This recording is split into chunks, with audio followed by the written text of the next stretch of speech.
Bonjour à toutes et à tous et merci de nous rejoindre pour cette nouvelle édition de votre journal de 15 heures. Voici les titres qui vous seront développés.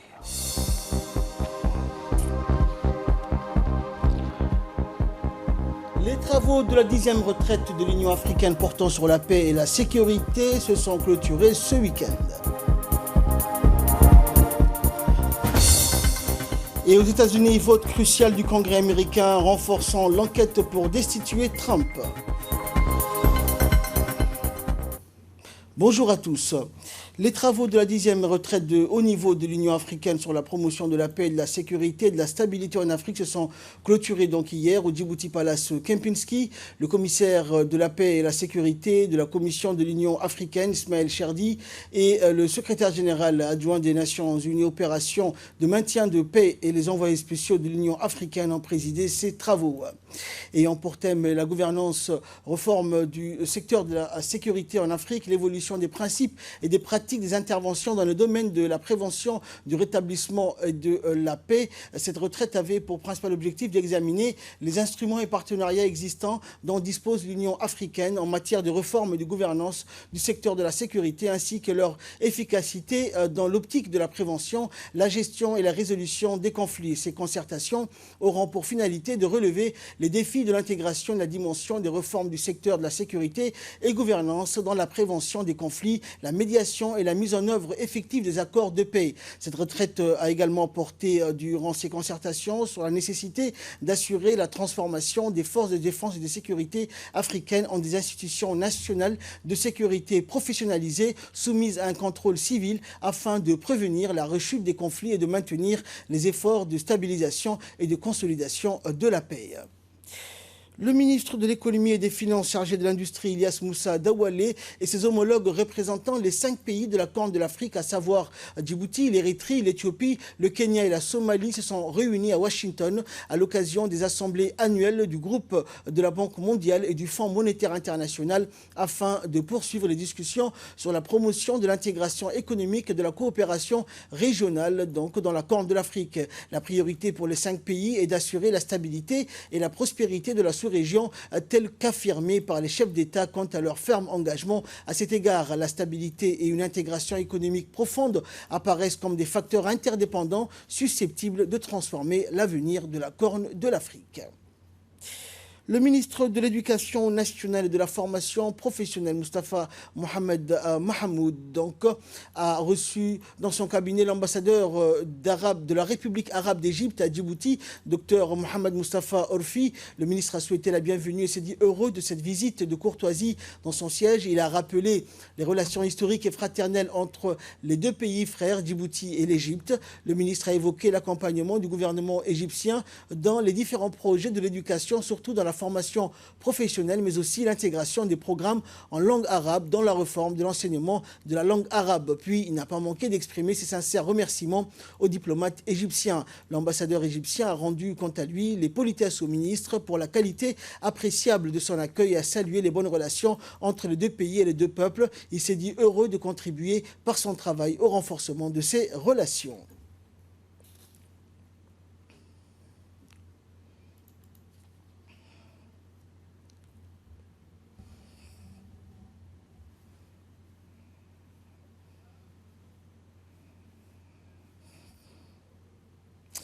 Le lycée industriel et commercial de LIC a abrité ce week-end la cérémonie de lancement officiel de la formation en transport et logistique au profit des enseignants de transport et logistique de la capitale. La cérémonie de lancement s'est déroulée en présence de l'inspecteur général de l'ETFP, Mahdi Omar, la chef de service Amina, les inspecteurs des transports et logistique ainsi qu'une vingtaine d'enseignants en transport et logistique qui ont pris part à cette cérémonie. Cette formation dispensée par un expert international sera organisée en collaboration avec un organisme spécialisé en formation du transport et logistique, le Programme alimentaire mondial et la FAO. Cette seconde phase de formation des formateurs qui s'inscrit dans le cadre de la formation continue des professeurs avait pour objectif de développer les compétences des équipes pédagogiques en transport et logistique, mais aussi dans le cadre de l'amélioration de la qualité de l'enseignement technique et de la formation professionnelle. À noter enfin que cette formation en transport et logistique s'est déroulée du 24 au 31 octobre dernier dans les différents sites de formation d'information, à savoir le lycée industriel et commercial, le centre sectoriel du transport et de logistique. Dans le cadre de sa participation à la seconde assemblée de l'Alliance solaire internationale LISA en Inde et en marge de la séance plénière des ministres des pays membres de l'ISA, le ministre de l'énergie chargé des ressources naturelles, Younis Ali Ghedi, a été reçu mercredi par le ministre des Affaires étrangères de l'Inde, Subramaniam Jaishankar. En sa qualité d'envoyé spécial du chef de l'État, le ministre de l'Énergie chargé des ressources naturelles a remis un message adressé par son Excellence le président de la République Ismaël Omar Guelleh au Premier ministre indien Narendra Modi. Il y a lieu de souligner que le message remis par le ministre Younis Ali Ghedi porte sur une requête officielle djiboutienne de soutien de la candidature de notre pays pour un siège de membre non permanent du Conseil de sécurité des Nations Unies pour la période 2021-2022. C'est sur invitation de son homologue turc, le docteur Fahred Tinkoka, que le ministre de la Santé, Mohamed Ouarsama Diri, a effectué une visite de courtoisie à Istanbul, en République de Turquie, du 30 au 31 octobre. Et durant son séjour, le ministre de la Santé, accompagné de l'ambassadeur de Djibouti en Turquie, Aden Hussein Abdullahi, a pris part au 6e congrès médical mondial de la Turquie et à la conférence HIMSS Eurasia 2019, axée cette année sur les nouvelles technologies de l'information au profit de la santé. Il a également eu un lent entretien avec son homologue turc où il eut l'occasion de faire le suivi sur les points évoqués lors de la précédente rencontre, notamment le renforcement de la collaboration avec USHAS, une unité sous tutelle du ministère de la Santé dédiée à traiter tous les domaines de coopération sanitaire et en particulier celui des évacuations sanitaires des patients djiboutiens vers les hôpitaux publics turcs plus abordables. Il a été aussi question durant cet entretien de la possibilité pour USHAS de construire un hôpital moderne à Djibouti qui permettra donc la prise en charge complète des patients djiboutiens sur place. L'entretien a finalement abouti à la signature d'une convention spécifique pour les évacuations sanitaires entre le directeur général du groupe USHAS, Mehmet Ali, et le conseil technique du ministre de la Santé djiboutien, également coordinateur en charge du suivi des patients djiboutiens, Jama Elmi Yabé, et en présence des deux ministres de la Santé des pays frères et amis que sont la République de Turquie et celle de Djibouti. Cette visite de courtoisie de 48 heures s'est clôturée par une cérémonie honorée par la présence du président de la République turque, Recep Tayyip Erdogan, qui s'est joint au dîner offert par le ministère de la Santé turc en l'honneur des délégations invitées à la rencontre internationale sur la santé.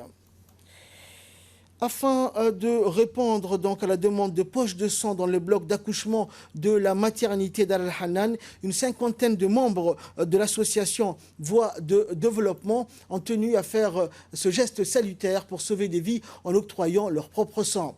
En effet, cette journée de don de sang s'est déroulée en présence du président de l'association, Liban Aden, et de la directrice de la maternité d'Al Hanan, Sahra Moussa Qayad. À cet effet, le président de l'association AVDD a exhorté par ailleurs les Djiboutiens d'emboîter le pas, individuellement ou de façon groupée, afin de participer en masse à cette dynamique d'élan de solidarité citoyenne de don de sang, une initiative louable de don de sang de la part de plusieurs dizaines d'adhérents de cette association qui aura donc permis de recueillir une importante quantité de poches de sang qui sont destinées à soulager les femmes en couche, notamment lors de césariennes dans cette maternité de Dar Al Hanan. C'est les projets de don du sang est un des projets principaux de l'association AVDD que nous organisons tous les 2 ans ici. Également, par cette occasion, je profite à remercier la directrice de l'hôpital de la maternité Dar Hanan, également tous les participants qui ont pu venir nous aider à réaliser ce projet. Et dans son intervention, la directrice de la maternité a salué cette initiative noble de cette association tout en félicitant l'ensemble des donateurs pour leur sens de civisme et de patriotisme. On l'écoute. L'association Voix de développement vient de faire un don de sang à la maternité de référence nationale de Dar Al Hanan. Comme vous le savez, le don de sang permet de sauver la vie de bien de parturientes. C'est pour ça qu'il est indispensable que la maternité de référence dispose à tout instant d'un stock de sang suffisant. À ce titre, je remercie au nom du ministère de la Santé, au nom de l'ensemble du personnel de la maternité de référence et surtout au nom de l'ensemble des mères djiboutiennes, l'association pour ce action noble puisqu'elle s'inscrit dans le cadre et sous le slogan « Donner son sang à celle qui donne la vie ».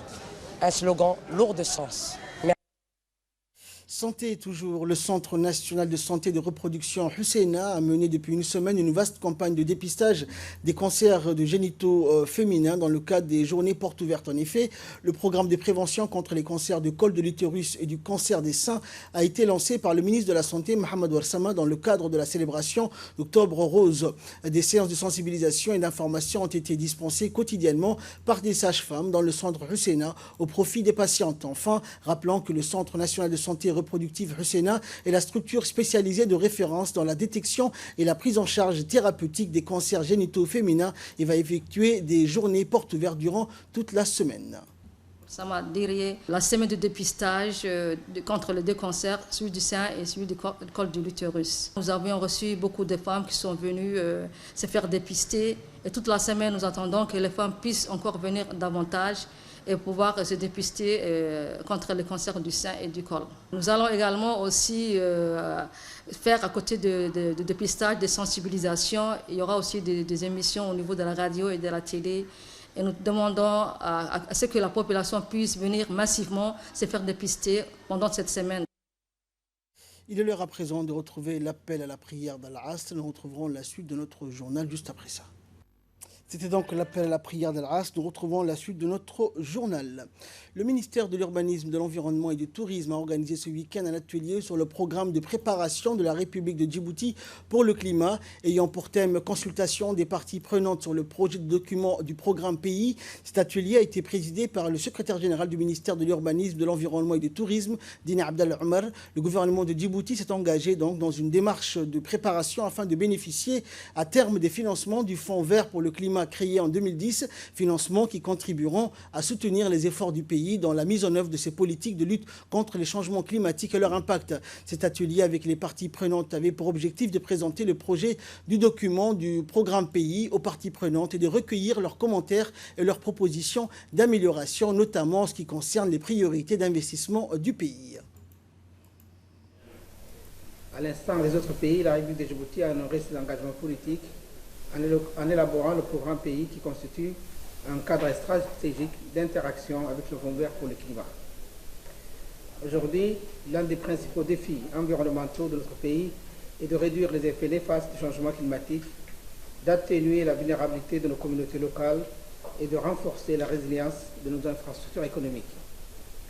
À cet effet, la République de Djibouti a déployé des mesures urgentes pour renforcer la résilience des secteurs prioritaires, pour augmenter les sources d'énergie et diversifier le développement d'énergies renouvelables, et enfin, pour améliorer les capacités adaptatives des populations les plus exposées aux effets néfastes du changement climatique. Pour accentuer et pérenniser ces efforts, la République de Djibouti a engagé un dialogue stratégique avec les parties prenantes par le biais du programme pays qui a permis de répertorier et de hiérarchiser les stratégies et les programmes prioritaires en matière de changement climatique pour une meilleure cohérence d'intervention. Le directeur général de l'Agence nationale des personnes handicapées de Ali Saïd Mahmoud et la présidente du Centre de francophone de la langue de signes à Belgique, le CFLS, Mme Raymond AHM, ont signé une convention de partenariat hier dans la salle de réunion de l'agence. La présente convention a pour objet de préciser les conditions d'engagement et les modalités de collaboration entre les deux parties. Il s'agit de promouvoir et de rendre effective l'autonomisation dans le cadre de l'amélioration des conditions de vie des sourds et malentendants, de la lutte contre la discrimination et enfin de renforcer leur inclusion sociale. Aussi, pour faire face aux défis que représentent les personnes représentant une déficience auditive dans notre société, conformément aux objectifs de développement durable et à la vision Djibouti 2035 et surtout dans l'optique d'autonomiser les personnes sourdes et malentendantes.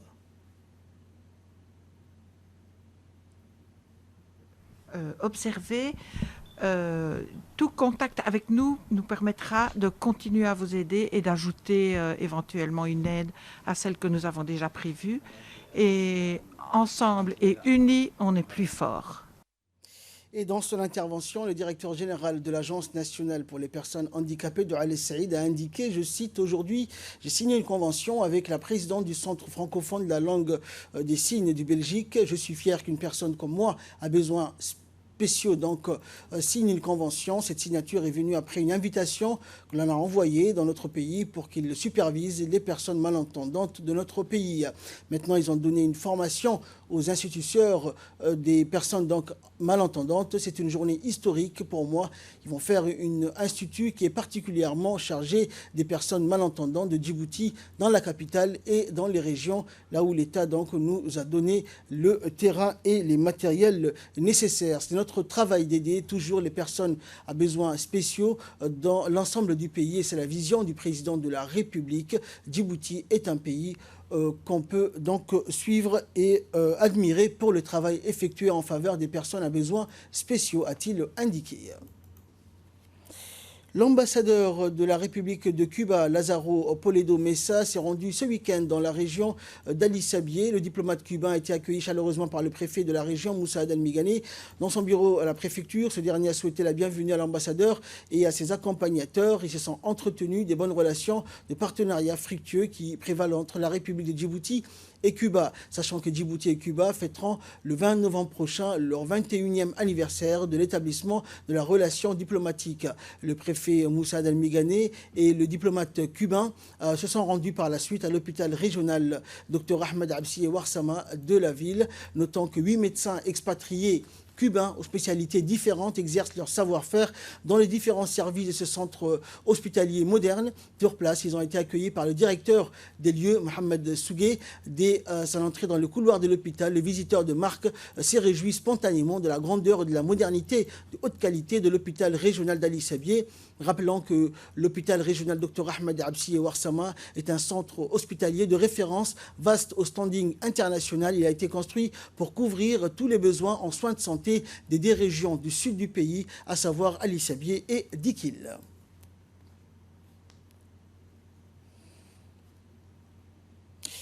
La place d'armes de l'école militaire interarmée EMIA de la BA 188 des forces françaises stationnées à Djibouti a abrité hier une cérémonie de remise de brevets parachutistes militaires à 21 gendarmes du groupement mobile de la gendarmerie nationale. Présidée par le colonel Antoine, chef d'état-major des forces françaises stationnées à Djibouti, la cérémonie a vu la participation du chef d'état-major de la gendarmerie nationale, le colonel Zakaria Hassan Aden, du colonel Frédéric et du colonel Hugues de Roquemorel, respectivement attachés de sécurité et attachés de défense auprès de l'ambassade de France à Djibouti. Cette qualification sanctionne un stage de détachement d'instruction opérationnelle conduit par les FFDJ du 20 au 31 octobre au profit de 21 gendarmes du groupement mobile de la gendarmerie nationale, lesquels ont d'abord satisfait aux tests d'aptitude physique comprenant abdominaux, traction, grimpée de corde, appui faciaux, flexion jambes et une marche course de 8 km avec charge de 11 kg.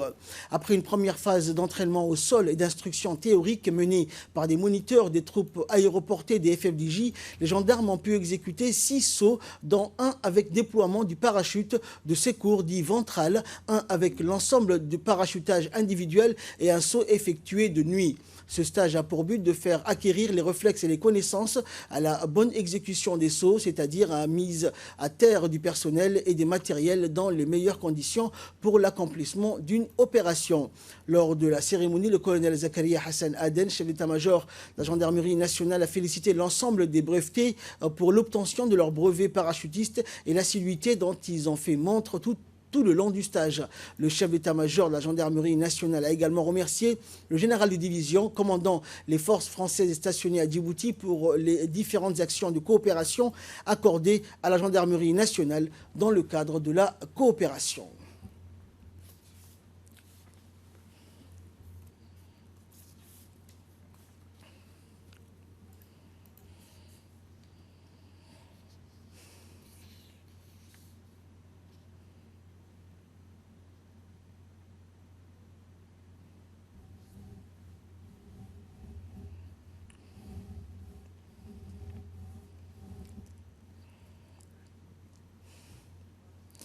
Et sport pour clore l'actualité nationale, la formation du Tech Ball qui s'est déroulée donc durant 3 jours au profit de 15 jeunes de niveau 1 s'est clôturée au gymnase du lycée d'État. Cette cérémonie de clôture de formation dispensée par Visère JR a vu la présence du secrétaire d'État à la jeunesse et au sport et la présidente du comité national olympique djiboutien, Aïcha Garad, du directeur des sports et du staff de la fédération djiboutienne de Tech Ball. Certes, ce stage de formation d'entraîneur permettra d'assurer une belle promotion de cette nouvelle discipline née très récemment à Djibouti. Le secrétaire d'État à la jeunesse et au sport, Hassan Mohamed Kamil, a mis l'accent sur la disponibilité de son département à promouvoir toute discipline sportive confondue qui contribue à l'envol du sport national en général.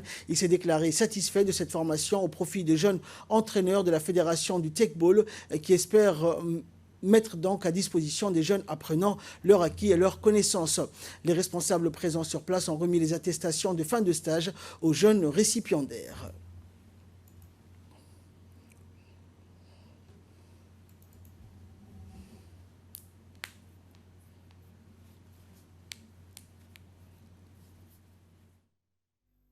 Et le ministère du Sport pour avoir soutenu notre projet de lancer la fédération de Tech Ball à Djibouti, qui a fait une très bonne organisation, qui s'est préparée très bien. On a même les plans de développement pour cette année et pour les prochaines années. On va soutenir les projets dans notre cadre de fédération internationale. On va travailler avec le comité olympique et le ministère pour vulgariser les sports le plus vite possible. Il y a aussi déjà une équipe qui va participer au championnat du monde à Budapest le 6-8 décembre. Vous pouvez voir le championnat et soutenir votre joueur sur l'internet. On va donner le link sur Facebook et sur l'Eurosport, il va aussi avoir une transmission. Et moi, je vois très bien le développement. C'est une fédération jeune et c'est vrai qu'ils ont besoin de soutien. Et ça va se faire vite parce qu'il y a la volontaire, il y a les jeunes qui sont très ouverts par rapport aux nouveaux sports et je pense que ça va être un bon sport pour l'Égypte. Et là, nous passons aux nouvelles du monde. Vote crucial du Congrès américain renforçant l'enquête pour destituer Donald Trump. Le processus enclenché aux États-Unis en vue d'une destitution de Donald Trump a fait un grand pas ce jeudi. La Chambre des représentants, dominée par les démocrates, a approuvé le lancement officiel d'une enquête. Celle-ci devra démontrer ou au contraire infirmer que le président américain a tenté de faire pression sur son homologue ukrainien Volodymyr Zelensky afin de ternir la réputation de l'ancien vice-président Joe Biden, qui est le candidat du Parti démocrate le mieux placé pour affronter le locataire de la Maison-Blanche lors de la prochaine élection présidentielle. Par 232 voix pour 196 voix contre, les députés ont voté une résolution qui définit le cadre précis des investigations. Une douzaine de témoins ont déjà été entendus à huis clos. Ils le seront désormais lors d'auditions publiques face à la Chambre. Certaines parties des témoignages apportés par des conseillers de Donald Trump et des diplomates ont déjà fuité dans la presse américaine et les propos qu'elles contiennent paraissent accablants. La dernière enquête du genre aux États-Unis qui visait l'ex-président démocrate Bill Clinton remonte à une vingtaine d'années. C'est notre démocratie qui est en jeu, a justifié la présidente de la Chambre des représentants, Nancy Pelosi. Aujourd'hui, a-t-elle expliqué, la Chambre avance encore en établissant les procédures pour des auditions publiques pour que les Américains puissent se faire leur propre idée sur les faits. Dans un tweet vengeur peu après le vote, Donald Trump a dénoncé la plus grande chasse aux sorcières de l'histoire américaine. Daesh confirme la mort d'Abou Bakr al-Baghdadi et nomme son successeur. Le groupe terroriste État islamique a confirmé hier la mort de son chef, Abou Bakr al-Baghdadi. C'est via un message posté sur le réseau social Telegram que l'organisation a fait cette annonce. Aux musulmans, aux moudjahidines, soldats de l'État islamique, nous pleurons le commandeur des croyants Abou Bakr al-Baghdadi et le porte-parole officiel de l'État islamique, Abou Hassan al-Mujahir, tué ces derniers jours. Suite à cette annonce, Daesh a désigné Abu Ibrahim al-Hashimi al-Qurashi comme successeur. Dans cet enregistrement vocal, l'organisation djihadiste a appelé à venger la mort d'al-Baghdadi, tué dimanche dernier lors d'une opération menée par les forces spéciales américaines dans le nord de la Syrie. L'homme le plus recherché du monde était désigné responsable de multiples exactions et atrocités en Irak et en Syrie et d'attentats sanglants dans plusieurs pays. Et enfin, un nouveau géant de mer, le MSC Grandiosa, livré à Saint-Nazaire. Les chantiers de l'Atlantique ont livré donc un nouveau paquebot géant de 331 mètres de long et 67 mètres de haut. Donc, et le MSC Grandiosa, commandé par l'armateur suisse MSC Croisière, est terminé quelques mois après le MSC Bellissima. Et donc, MSC Croisière devra prendre livraison de 6 navires supplémentaires après des chantiers de l'Atlantique. En début de soirée, le luxueux paquebot, qui peut accueillir 6 334 passagers et 1 704 membres d'équipage, a pris la direction du Havre. Il est ensuite attendu à Hambourg, en Allemagne, où il sera inauguré. À l'heure donc où la pollution générée par ces géants des mers est de plus en plus pointée du doigt par des ONG, des citoyens, l'armateur a tenu à expliquer que le navire dispose notamment d'un système de nettoyage des gaz d'échappement qui permet de supprimer 98% du dioxyde de soufre. Voilà donc, c'est ainsi que prend fin cette édition. Merci à vous de l'avoir suivi. Excellent après-midi sur Télé Djibouti.